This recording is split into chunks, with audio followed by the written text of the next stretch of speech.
How do you scale a global company to over 1,000 people in hyper-volatile industries like crypto, finance, and gaming without everything just breaking? I think we broke it all the time. You would have to be the kind of person who just really enjoys solving horrible and complex problems. That's Maarja Pärt. She joined the YOLO Group when it was a team of under 10, starting in customer service and ultimately becoming the CEO. And this journey through relentless scaling often meant embracing unconventional strategies. So do you think that your bad planning has actually been a strength for you guys? Longer strategic planning, we've always been like super bad at it. And I think it kind of played in our favor.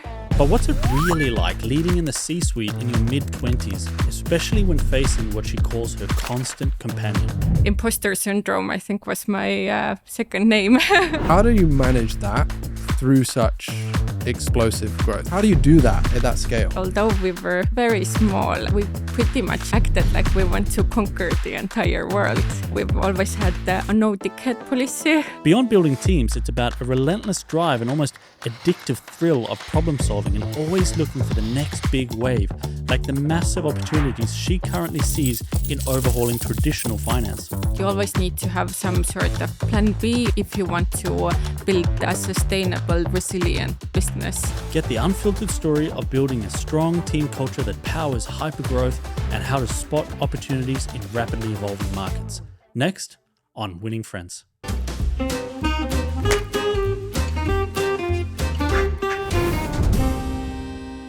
Welcome to Winning Friends, a podcast where we make friends with interesting entrepreneurs and business leaders over a coffee. I'm Logan Merrick, and this is my co-host, Dylan Hay. And today we have with us Maarja Pärt, a supervisory board member of the YOLO Group, which is a major player operating at the exciting intersection of crypto gaming and fintech. And you've been involved in leading an organization of like over 1,000 people, right? Which is like pretty impressive. I'm very excited to like talk to you about some of this stuff today. You have stepped back from day-to-day operations at this moment in time, but today we're going to start by talking about like scaling, building, managing complex teams. Me and Logan, I think I'll speak for you too, we're like very curious to see what this journey has been like for you. And I know when you started in this business, it was a small team, right? Mm-hmm. 10 Less people? than 10. Less than 10. And then by the time you started to step back, over 1,000 people, right? And you've held various different roles throughout this time. Yeah, from CS all the way up to CEO. Yeah, which is like pretty cool. Like how does a company at that scale and size and like speed of growth, how do you make sure things aren't breaking all the time? Or are they breaking all the time? Yeah. Like, So first of all, guys, thanks for having me. A pleasure to be here. So when you ask like how did we scale it and did we break something? I think we broke it all the time. Yeah. But that actually gave us a chance to rebuild as well and rebuild being more resilient, because it's like the journey from a very like small business, almost like a group of friends, to an actual like corporate. Like the organizations are like completely like the polar opposites. you've worked all these different roles. Like you said, CS, you've been the COO, you became the COO of the company, you were CEO for some time too. How do you describe your own skill set? Like if someone says to you, hey, I don't love this question of, hey, what do you do? I feel like that's so like boring at times. But if someone was to ask you like, how would you describe what you've done over the last 5 years business-wise? Like where would you begin? What's your sweet spot? Yeah. Like I think when we first started out, like I enjoyed like being able to do a bit of everything, because that gave me an exposure to the entire industry and like moreover the customer itself. I had no previous background in gaming and let alone like crypto and technology as well. So like I enjoyed like being able to be curious, if that makes sense. And I feel that over time I've become a really good problem solver, which in a dynamic industry like we have certainly became very handy. Do you think that like, because you've held so many different roles, you've had to learn so many different things, but you've also had to apply what you are and what you're capable of in many different areas. Do you think that's what is required of a person in order to be able to scale a company like this?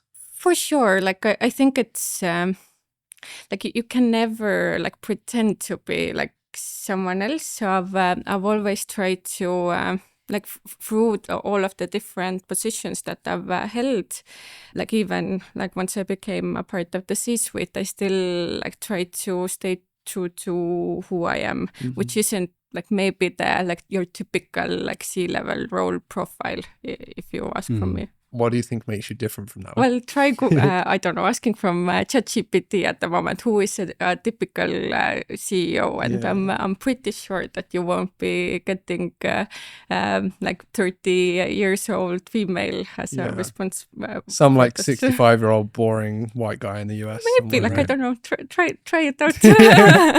Yeah, we can look at this. Like for me, for Logan, as people that live here in Tallinn, in Estonia, we are pretty well aware of the YOLO like group and the various different business entities, if you will. But tell us a little bit about like how the business started and what it's developed into now, because we were just talking earlier with you, it's like there's multiple businesses within the business, right? So from a quick high level for someone that maybe doesn't know Estonia or doesn't know you, like tell us about the business. When I first joined in 2010, we were actually operating in the poker industry, and we were building an IT solution for the operators. But then we went through some hardships. We were screwed over by a partner, and we pretty much we literally didn't know what to do anymore. Angry Birds was very famous at the time, so there was a brief moment where we thought that like maybe we should start developing games instead, like Angry Dogs or something instead of Angry Birds, right? Angry Bitcoins. But then one of the co-founders actually came to us, and he just out of the blue was like, hi guys, have you heard of Bitcoins? And this was the first time when we actually launched our crypto poker product, and casino was almost like a side product to this. Like we just offered some side games. So it was completely by a chance that we like a couple of months in, we saw that this was starting up, and like I would say that the rest is history. So when we first launched our initial brand BitCasino in 2013, like the scaling of this, like it was just mad, like completely like we couldn't see it coming. But one thing led to another. So you said as well that you by now have heard of like different projects that YOLO Group has been working on. But for a very long time, we were actually just like holding our heads down and working. Like we didn't actually think about the profile or building some sort of like a well-known brand or a group. We just like wanted to do what we felt was like great. So when you were going through these innovating stages and trying to figure out like what's the, finding like a product that would work, did you have a goal in mind that like, we want to employ 1,000 people, or, we want to open a real life physical casino in the heart of Tallinn's Old Town? Or did you have any of these ideas in mind? First of all, I think increasing headcount, like for any entrepreneur, it shouldn't ever be a goal in itself. I think we increased our headcount simply because we had to, like otherwise we wouldn't have been able to scale the projects that we ambitiously had taken on. But yeah, like I think we've. I think what always fascinated me the most is the fact that although we were very small and no one hardly knew of us, we pretty much acted like we want to conquer the entire world. You can feel the passion, and like I think that's why we were able to take on all of these ambitious projects as well. So, for example, Bombay that you described as physical casino, and the fact that we finally were able to open it now last year, like it's it's just a complete dream come true. So where does this like crazy ambition and drive and vision come from? Is that Tim Heath, or is that coming from you? Or Tim is definitely our main visionary, and I think with so YOLO, you only live once. You have to make a difference. You have to make the most of it. I think it's kind of been embedded into our personal DNA. Yeah, I think that's the best response. so everyone in the office is just like, today is the day. Let's make it happen. Well, like More coffee. I think whenever I used to go to the office in the morning, and when I woke up, like I did ask for myself, like, so what sort of difference am I going to make? And that's really like resonating with me.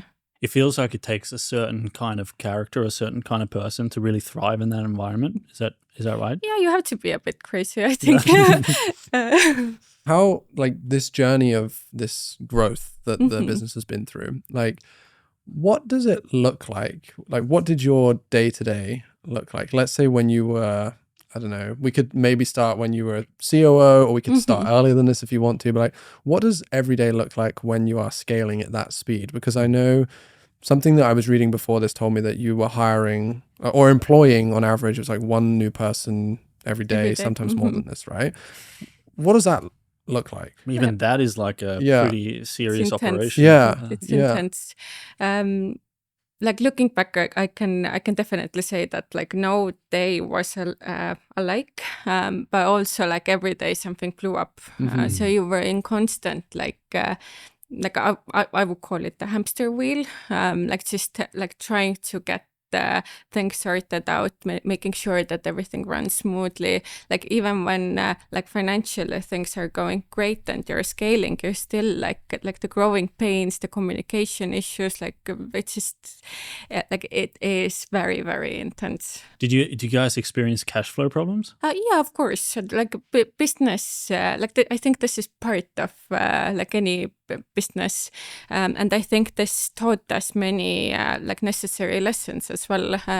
In fact, our like YOLO Group, in essence, or previously it was known as Coin Gaming, it got started from a very big cash flow issue. Like we, our partners screwed us over and basically ran away with all of our money. That in essence, part of it belonged to customers, and we were there left to take responsibility with our own names and our own brand. So like it was very much like in business sense, like life or death situation. But you thrive through these moments. And like you either make it or you don't. You would have to be the kind of person who just really enjoys solving horrible and complex problems. No, but I think it's the rewarding feeling that you get after this as well. Like whenever I'm reflecting back to the entire journey and everything that we have gone through, like it does sound crazy, but at the same time, the rewarding feeling that I get, like if I'm sitting here, I can't even like properly describe it. Do you feel like it's like addictive, that feeling? For sure, like it's a proper like adrenaline rush that you get, like even the projects that we've been like lately doing, like Bombay Club, for example, and being able to open this like the grand doors of this beautiful venue, like it's just like I can, like even thinking about it, I get goosebumps. You know, like opening of the Bombay Club, for example, how long were you thinking about that? Like, because when you first start the business, you're probably not thinking about things like that, right? Like, I know projects like this, or I don't know, but I'm assuming projects like this take a lot of time. How far in advance are you thinking, oh, you know what would be a good idea? This like really cool physical... Like, I think there's a psychological element to this as well. I feel that as a human being, like online is great. Yeah. It's easily scalable. Like you can pretty much like cross borders. You can do your business, and your customers are like there's a large audience. Physical is a lot harder because it's at a standstill, and you almost need to do the investment beforehand. But for some reason, as a human being, you still crave for this, like being able to like hold your hand up, put your hand up on the wall and like literally feel it. Like it's just, I can't help it. It feels different. But the idea, like the dream somewhere at the back of our minds started probably cooking already in 2015 or something like this. Wow, okay. We initially purchased the first venue in 2018. Wow, I didn't know it was that long way ago. back. Yeah.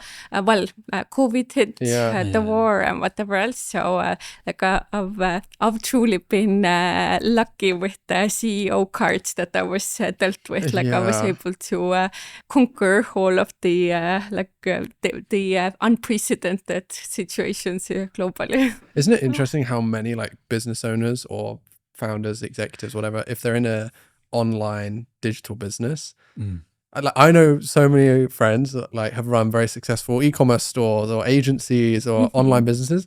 All these people often are like so curious about some kind of like physical business or wanting to do something with their hands or whatever. And then a lot of these physical business owners are the complete opposite, right? It's funny how these things work. I remember running an e-commerce business, and we're doing we're running a proper operation, but like you're so far removed from anything that is actually physically happening. You've got warehouses in a couple of different locations, manufacturers, etc.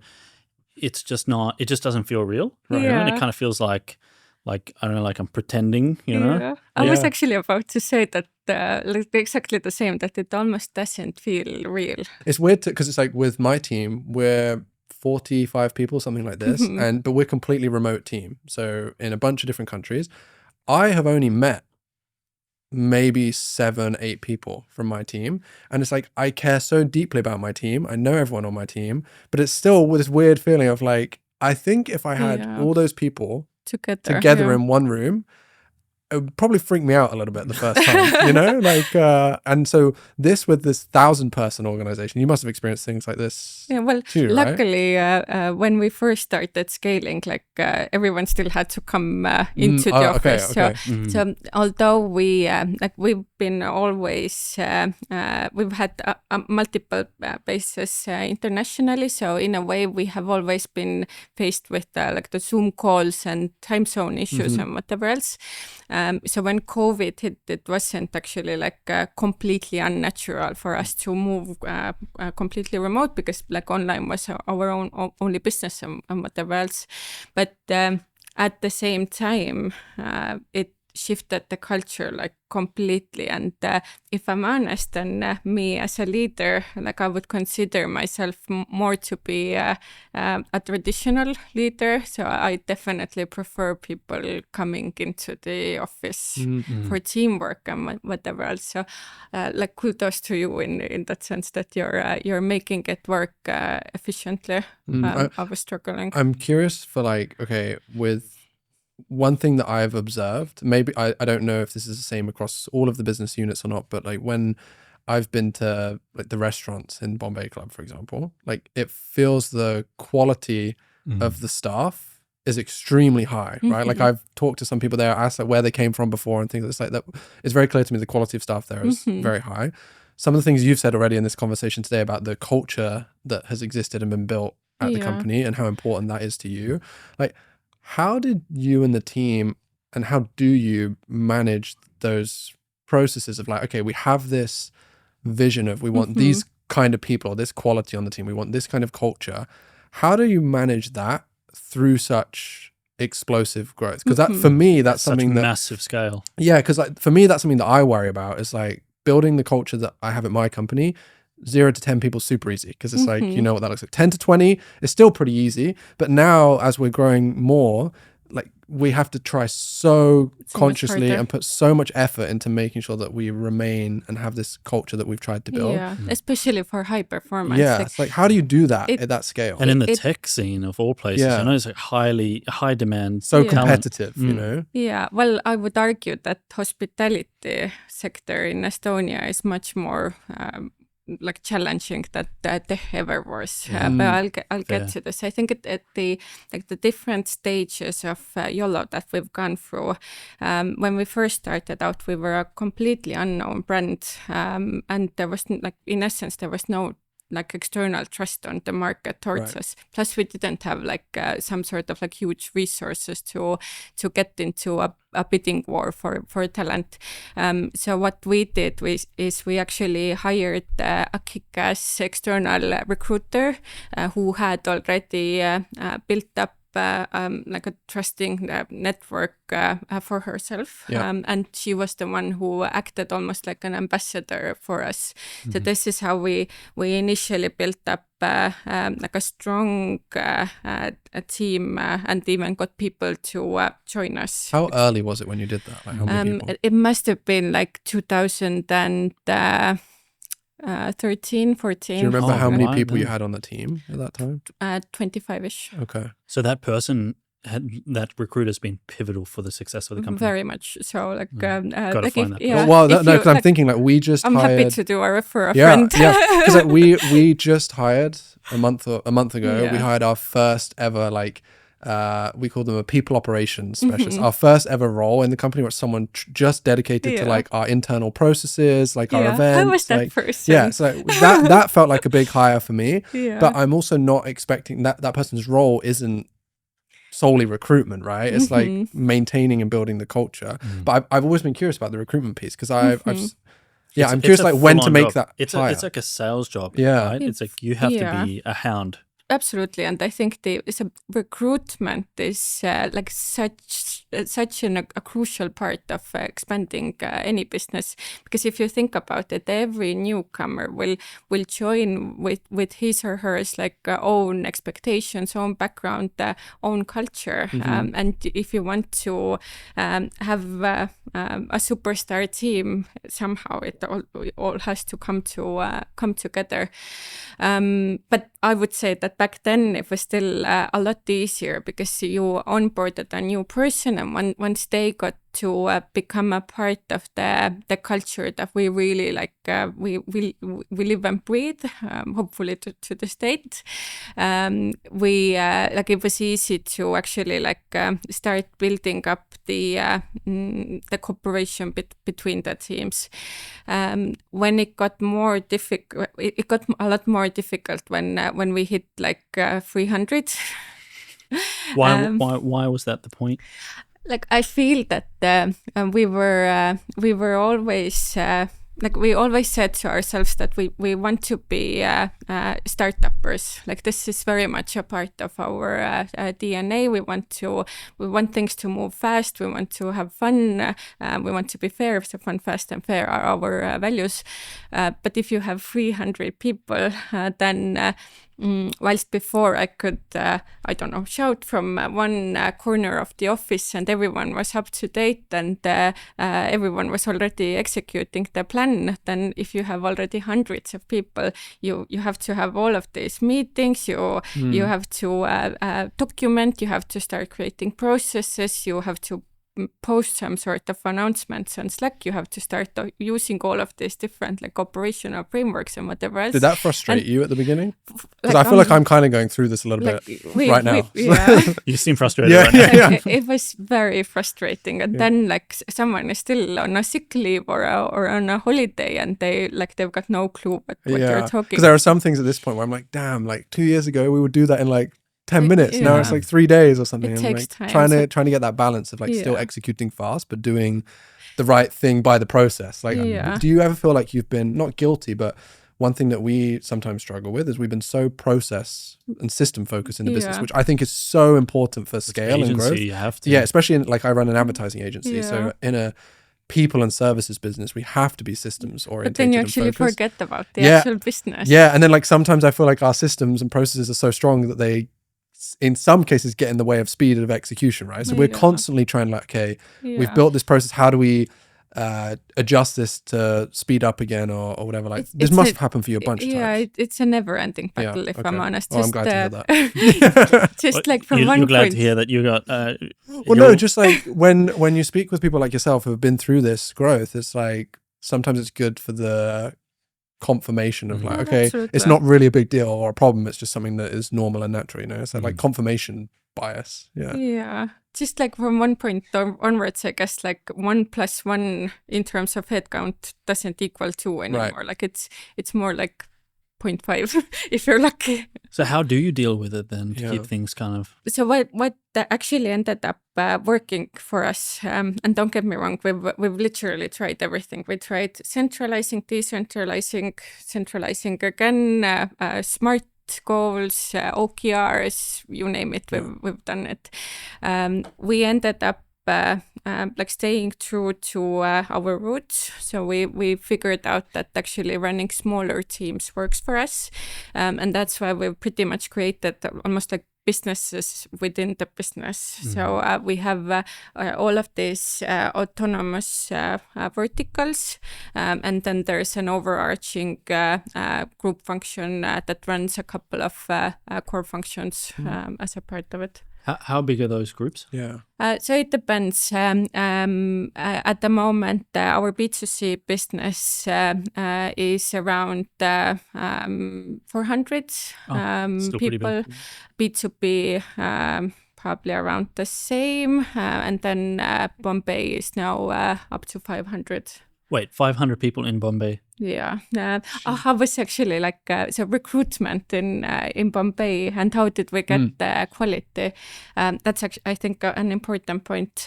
We ended up actually using what we learned in tech. And trying to bring this to hospitality. So we ended up hiring everyone nearly 2 months in advance and having them go through very extensive trainings, like the cultural part as well, just to make sure that the team is like fully like ready to go. And that's very unusual, especially in Estonia, in hospitality. Super unusual. Yeah. Because the people are fearful of losing margin, right? Of like, if I'm running this team of 500 people for 2 months without plus income. it's a very like it's a very high churn industry, and actually for Estonia specifically, there are not too many people who see like a full-blown career in that industry. Usually it's like younger people searching for their first jobs, like trying to do something like whilst they're studying or whatever else. There are like we've been obviously lucky to hire a very strong expert team as well, but like if we're talking about hiring 500 people, then it's a bit of a different story. However, I'm very proud. Like whenever I've been going now to Bombay Club myself, like you can see that they're proud to work there and to be a part of the story, and the culture like investment, I would say, like certainly is paying off. One thing I would love to ask you is, okay, on the hiring piece, you said at the earlier point you didn't have this edge of like the brand that was well known or these things. Now, of course, that's different. But for someone who's maybe watching or listening to this and they're, let's say, early in their business journey, maybe they're 5 people, 10 people, whatever, and they're trying to hire something that, I mean, you can probably speak to this more than me because you work in this space, right? But I know a concern. I know that a concern often is like, how can I attract high quality people if I can't compete salary wise with some of these big companies or brand wise? So like, I know you mentioned the recruiter that you had that helped you, but like, what did that actually look like? Like how did they do that? First of all, I've always said that salary doesn't actually cut it. Like it's like I've got so many examples to bring that if someone is already like, for example, thinking of leaving, asking for a raise, you may as well give him or her that raise, but they're going to leave anyway, right? Yeah, they'll be back in 6 months anyway. And by that time, you've actually wasted like more money, more resources, and it's like it's not a winning game ever. For us, it was actually wherever possible, we used to hire as many juniors as possible and then training them up. I very often ended up hiring for attitude rather than the CV itself, and you can almost like see the candidates like spark in their eyes, like, and you like. I kid you not to say that in the first like 10 seconds, you know whether the person is going to be the right fit or not. Yeah. But this for me meant that I was actually a part of the recruitment interviews, all of them up until, well, it wasn't that long ago. So you've done thousands of interviews. Yeah. Really? Wow. Okay. That's serious. Yeah. And so how do you check for, how do you do culture check? It's all about mentality and like whether like how does the person interact with you in terms of the like the work setup. At that moment for us it was always very important that every person was willing to go the extra mile.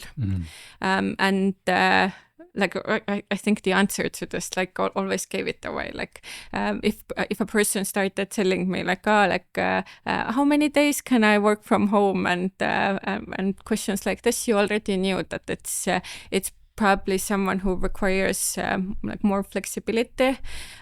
We had a very like high performing, high effort environment.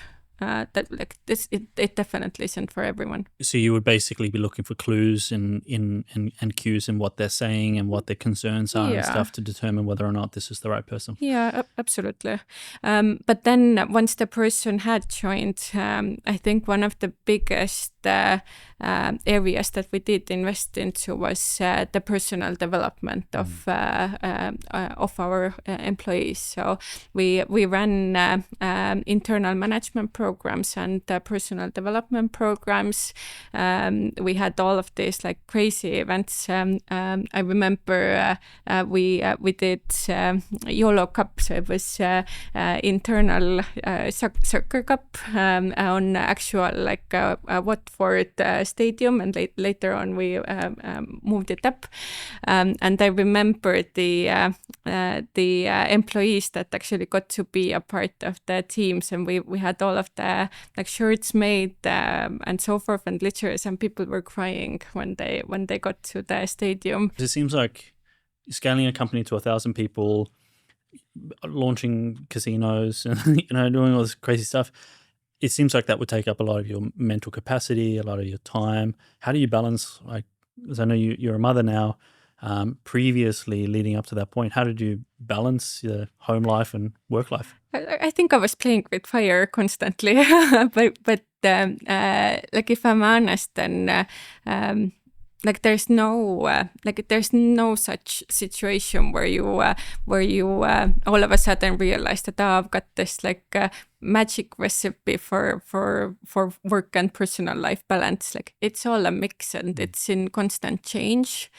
Did it create tensions at home at all? For sure, but like I think my like I've certainly selected the right partner, and having this support from home is probably why I'm still sane and why I'm still like sitting here. I don't like, I'm always laughing when someone says that I keep my work life here and I keep my personal life there, and they don't ever mix. Like for me, like this wouldn't be a thing. Like it's all like a beautiful chaos of everything. I feel like it's a bad idea trying to like 100% separate them, because it's like even with managing teams, right? It's like how can you expect someone to be a high performer at work if you don't know the first thing about what's going on in their personal life, right? Absolutely. Like for us at our company, it's like I want our managers to know what the dreams are of their team members and like what's happening and what's going on, because it's like the thing with work is if something is happening in your personal life that's challenging or negative, the kind of like previous go-to has been like managers being harder on that person or something, but actually it should be the opposite, right? So because you say with the Dreamers program that you did too, when you have someone on the team that has had that experience through the company, they become so loyal to the business and they work, they not necessarily just harder, but it's like, you know where you stand with those people so much better. Because I think about some of the people that have been on my team for like 4 or 5 years, even though we've only been around for 6 or 7. And it's like, these are the people that we have genuinely experienced life with, you know? It's like and maybe that's because we were, I don't know, like younger managers or founders when we started the businesses. I don't know what it is, but it's like, I don't know why more people aren't taking this and approach. I feel that this way the connections are a lot more meaningful as well. In YOLO we've always had a no dickhead policy. No dickhead policy. Yeah, so we don't hire. You're out. We don't hire dickheads and we don't work with ones either.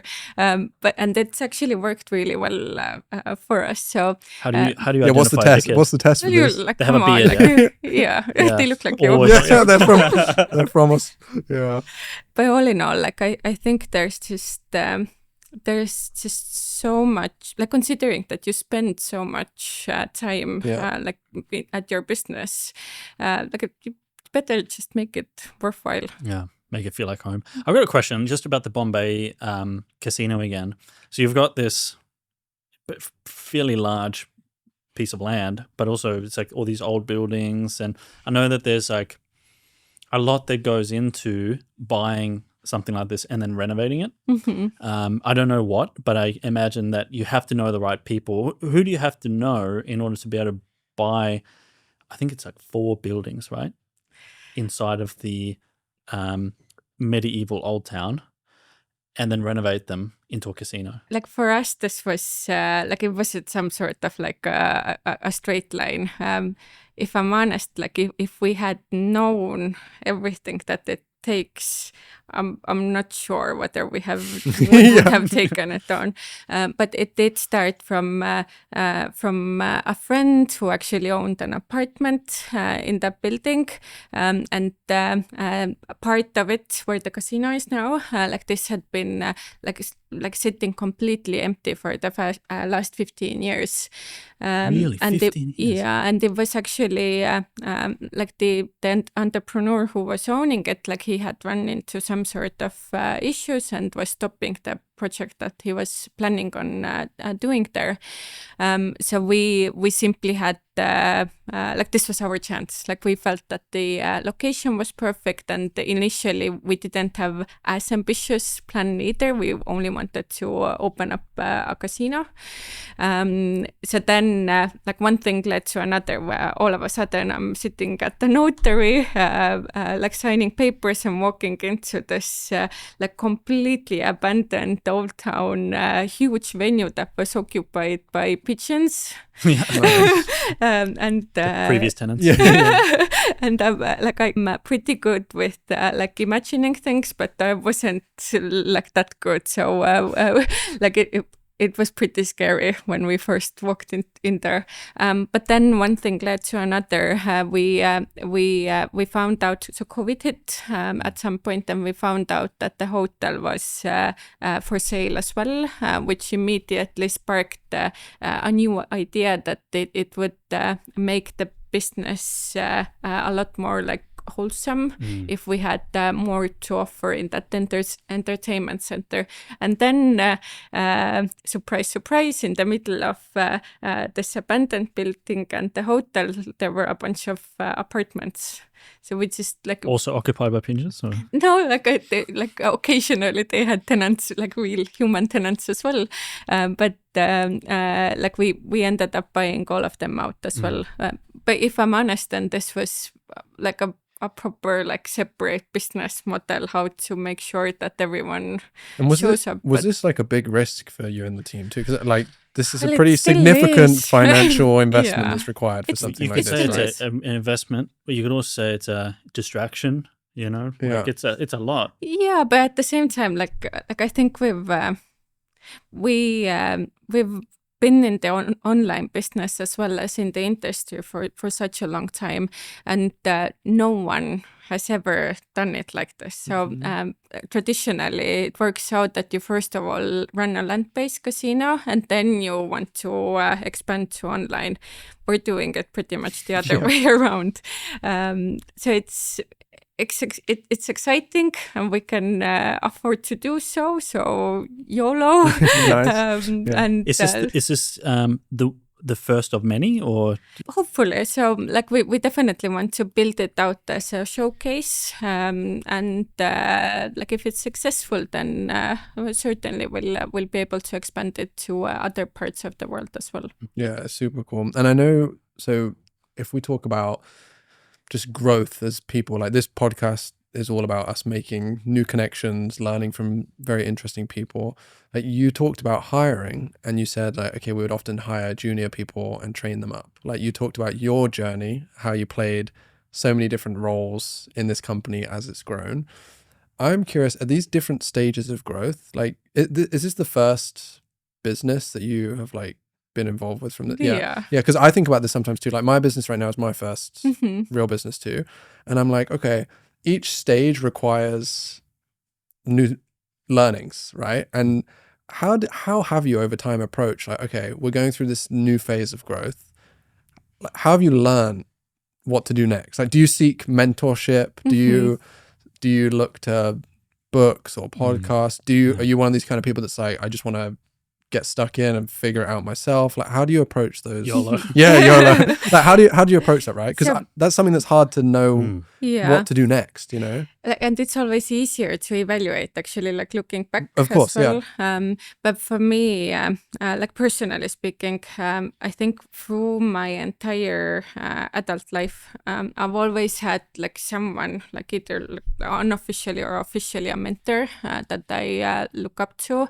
and as a CEO specifically, like having someone that you can objectively like soundboard with, and like someone who will like hold a mirror up for you is so critical, as well as like building up this like peer-to-peer relationships with others, just so you can at times take a step back and look at the broader picture, because it's just so easy to get stuck in the hamster wheel. When you moved into C-suite roles for the first time, like did you go proactively searching for like, okay, I want to find experienced CEO or COO, or like who, you don't have to share exactly who, that's fine, but like how did you go about finding those people, and what did the relationship look like? Is it you meet once a month and you have a chat, you have a coffee, like what did it look like for you? I'm super curious with this. For some reason, like it was never never an intentional search.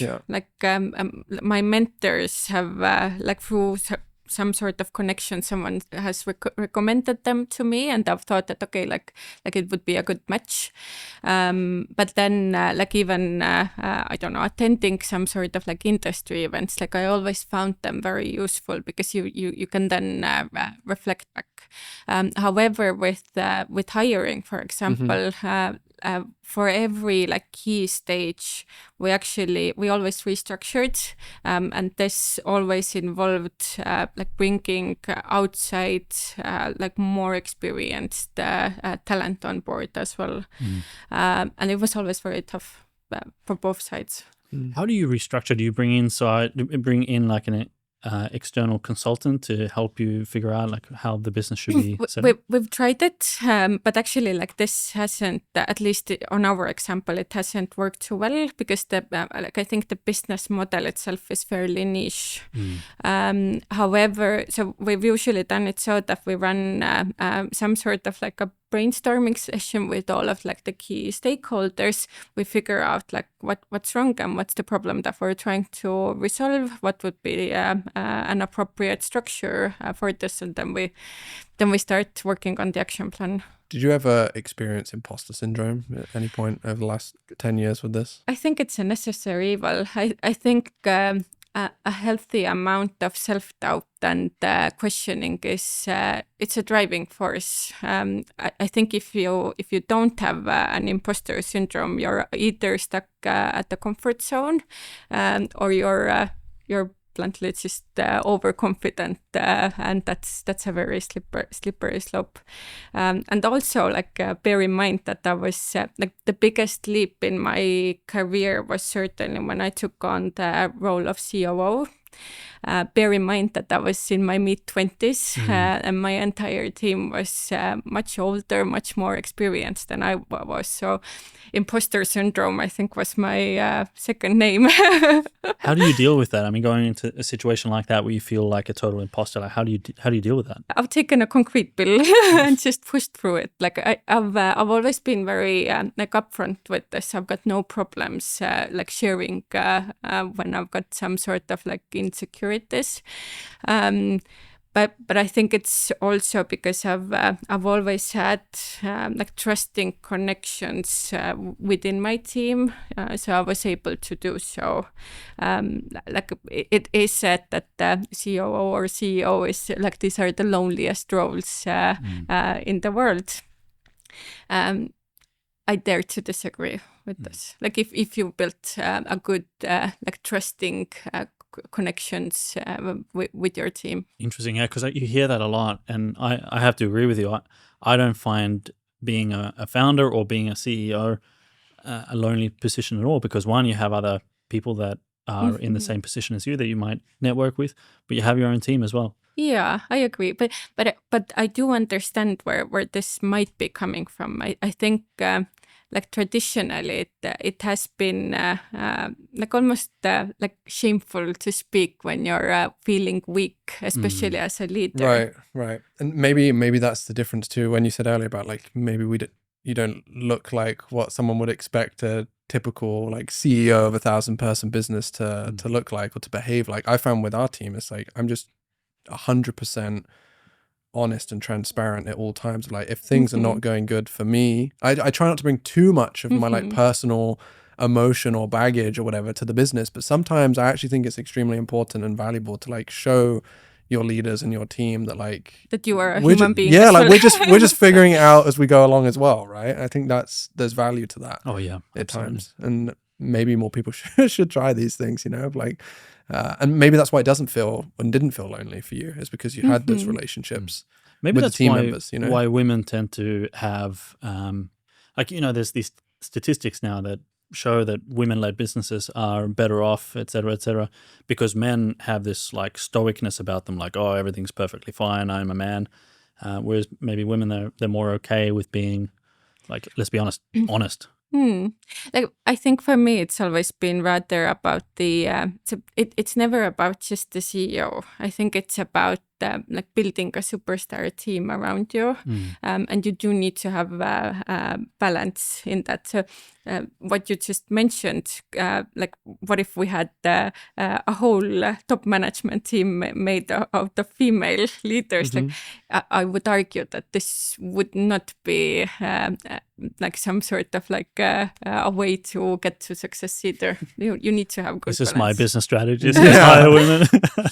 And you've made it pretty clear that team is so crucial and important, right? And the industries that you and the team work in are like very, from my perspective, I have not really a ton of knowledge about the gaming industry, crypto, anything like this, but from looking in from the outside, very fast moving industries and spaces, a lot of regulation and regulation challenges, I would expect throughout your time like running the business too.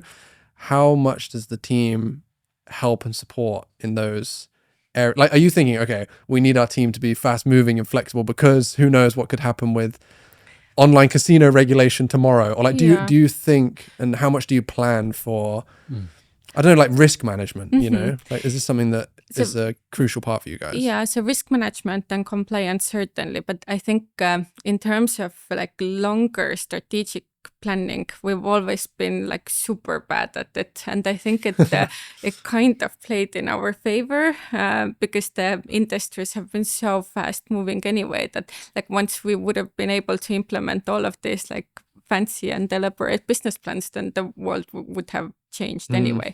But what we have been really great at is adapting and actually being often the first movers. So like we've been fairly bold in taking on the risk overall.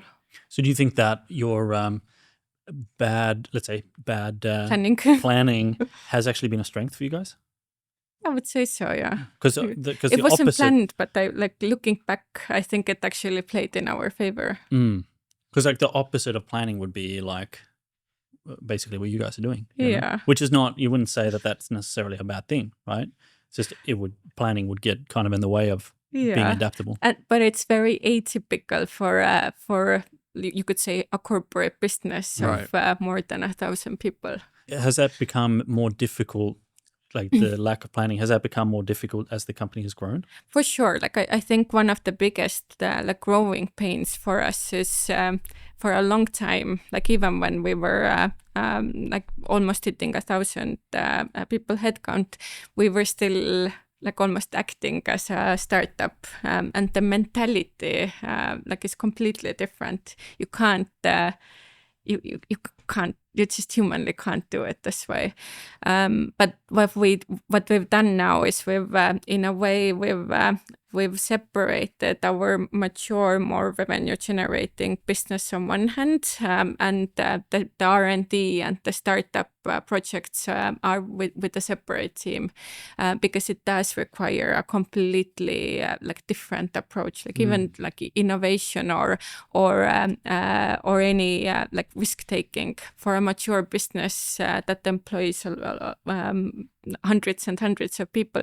You can't actually afford to risk with it. But actually on smaller R&D projects, like you can still like launch very fast. You can go live without like weeks of testing. You can like just like see how the customers respond immediately. So do you have people that are like consistently looking for new things to launch for you guys? Like an R&D team. That's cool. So you have like you have your core business. Let's say in the beginning you had your core business, which is this online casino, crypto casino, and then over time that grows and obviously produces liquidity, which gives you the opportunity to start looking in other directions. When does it come a point where that makes sense rather than just going all in on the one business?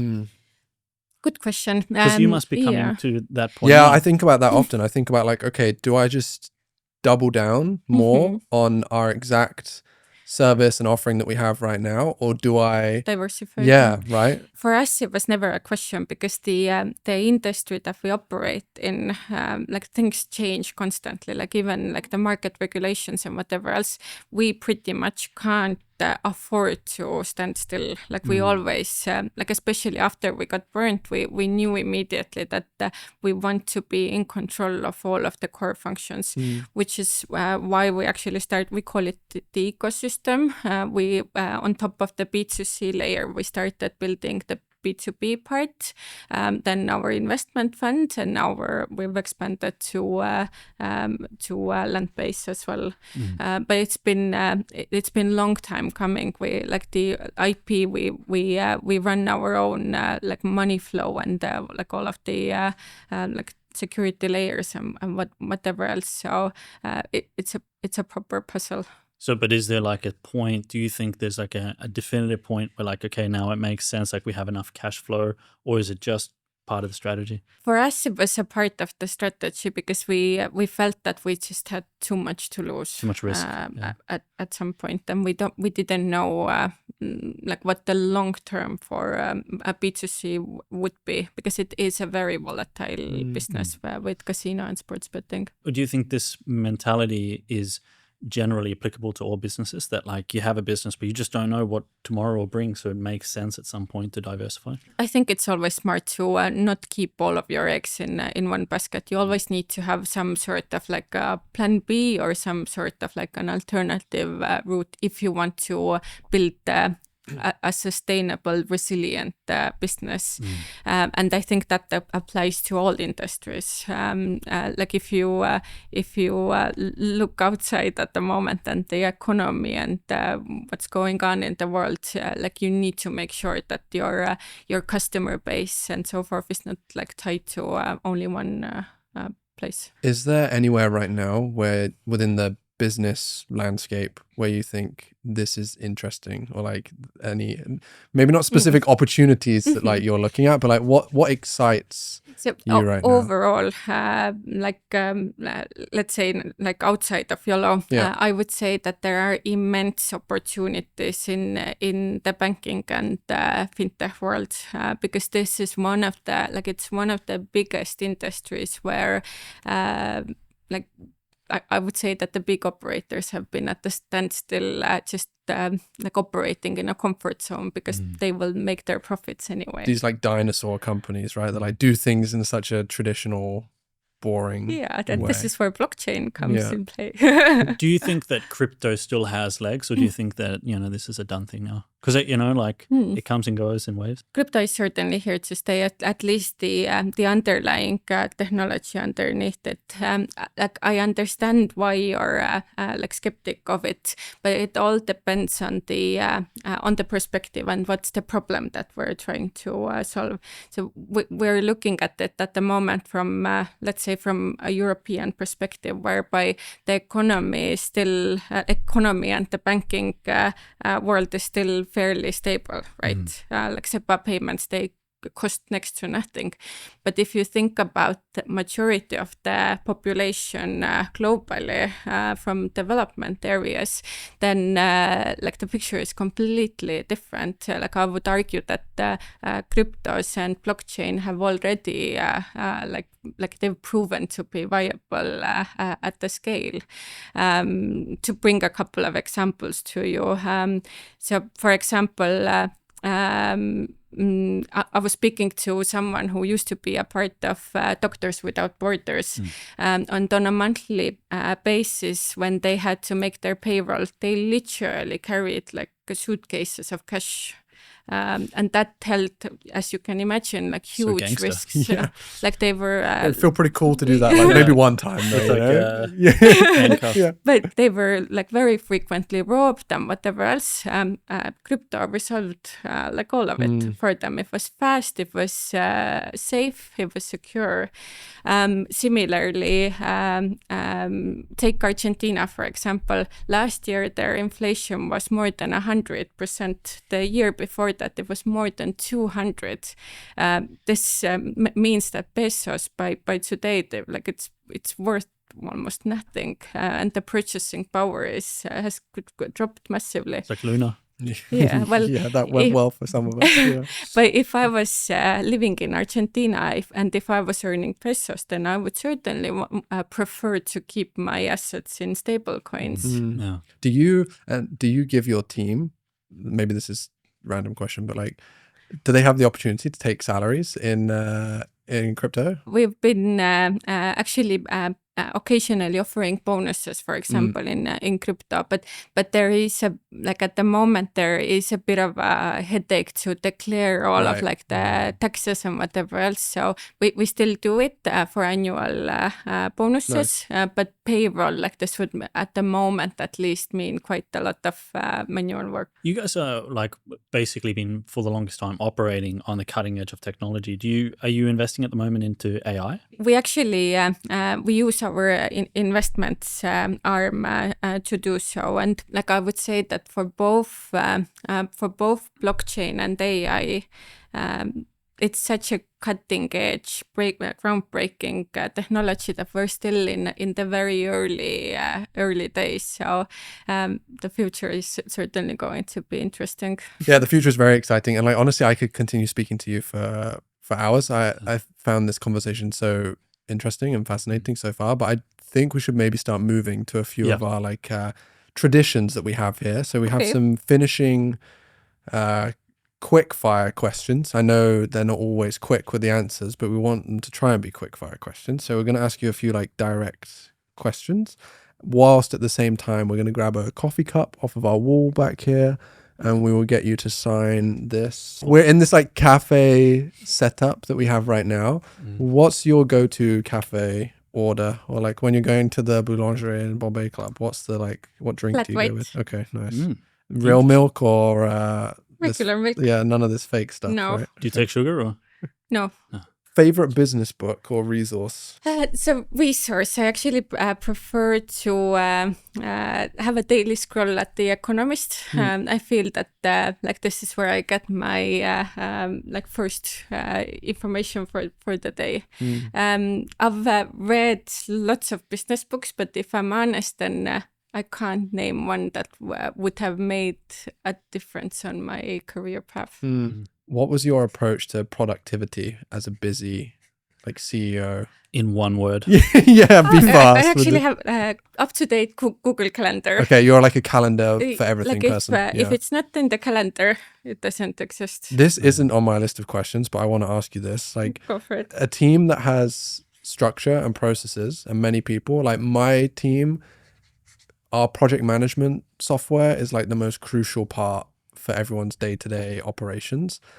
I don't know if this was similar or the same for you guys, but like as a leader, are you like all about project management tools as well? Are you checking task lists and to-dos, or are you like my calendar, I keep it simple, that's it for me? I personally prefer to keep it simple, but I understand that for teamwork and for the transparency that you need to create, it doesn't work that organically.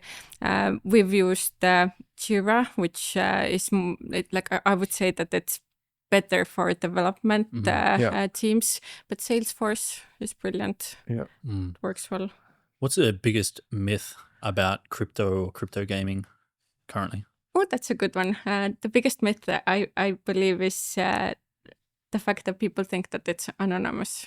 It's not. We are certainly at a very like initial stage with all of it. It's almost like cars were invented only 100 years ago, and probably the people who were still driving horse carriages, like they thought that like cars wouldn't take over the world, or internet became more widely known only 30 years ago. So like I'm imagining that nowadays neither of us would imagine a world without cars and being able to be connected in our handheld devices. Who's one leader, could be in like any field, business, anything, that you feel inspired by? You can't say Logan Merrick.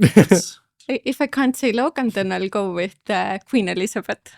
She's a close second. Interesting. Why? Just, I feel that like not only is she a symbol, but I think throughout all of the like ups and downs, she proved to be a very steady force. That's so cool. I did not expect that answer. No, me neither. That was a curveball. Yeah, for sure. yeah, this is cool. I feel like I want to go and read more about Queen Elizabeth right I'm right serious. now. I think I'm like, honey, we got to watch this series now.